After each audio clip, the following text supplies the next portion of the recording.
মানুষের শরীর সঠিকভাবে পরিচালনা করে মস্তিষ্ক, আর এই মস্তিষ্কের সুগঠন নিশ্চিত করে কিছু প্রয়োজনীয় ভিটামিন। বিশেষজ্ঞরা বলছেন, কোনো কারণে মস্তিষ্ক সুস্বাস্থ্য নিশ্চিতে এসব প্রয়োজনীয় ভিটামিনের অভাব হলেই দেখা দিতে পারে কিছু জটিল রোগ।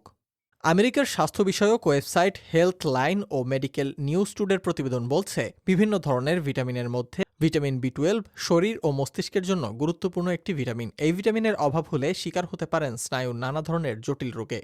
মস্তিষ্কের বিশাল ক্ষতির কারণও হতে পারে ভিটামিন বি 12 এর অভাব। আমেরিকার ন্যাশনাল হেলথ সার্ভিসের তথ্যানুসারে শরীরে ভিটামিন, খনিজ পদার্থের মতো পুষ্টিকর উপাদানগুলোর অভাব ঘটলে শারীরিক নানা সমস্যা দেখা দিতে পারে, যেমন দৃষ্টিশক্তির হ্রাস পাওয়া, ত্বক হলুদ হয়ে যাওয়া, মুখের আলসার, স্মৃতিশক্তি কমে যাওয়া, শরীরের কিছু অঙ্গ ক্ষতিগ্রস্ত হওয়া ইত্যাদি। ভিটামিন বি 12 এর অভাবে শরীরে রক্তের পরিমাণও কমতে শুরু করে।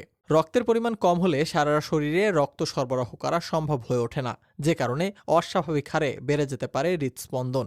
অনেকেই ভাবেন মুখে ঘা হওয়ার পেছনে ভিটামিন সি এর অভাব সম্পর্কিত, কিন্তু এর পেছনে অনেক সময় লুকিয়ে থাকে ভিটামিন বি 12 এর অভাবও। যদিও হাতের তালু বা পায়ের পাতায় জ্বালা বা পিন ফোটার মতো অনুভূত হয়, তবে তা ইঙ্গিত দেয় শরীরে ভিটামিন বি 12 এর ঘাটতিকে। মস্তিষ্কের স্নায়ু শুকিয়ে যাওয়া, স্মৃতি দুর্বল হওয়া, ডিমনেশিয়া, অ্যালঝাইমার্স, এমনকি পার্কিনসন্সের সঙ্গে ভিটামিন বি 12 এর ঘাটতির সম্পর্ক রয়েছে। মস্তিষ্কের জন্য আরও একটি গুরুত্বপূর্ণ ভিটামিন হল ভিটামিন ডি। এছাড়া আয়রন এবং ওমেগা ফ্যাটি অ্যাসিড শরীরে ঘাটতি হলে দেখা দিতে পারে ব্রেন ফগ, বিষণ্ণতা, অস্থিরতার মতো মানসিক সমস্যা।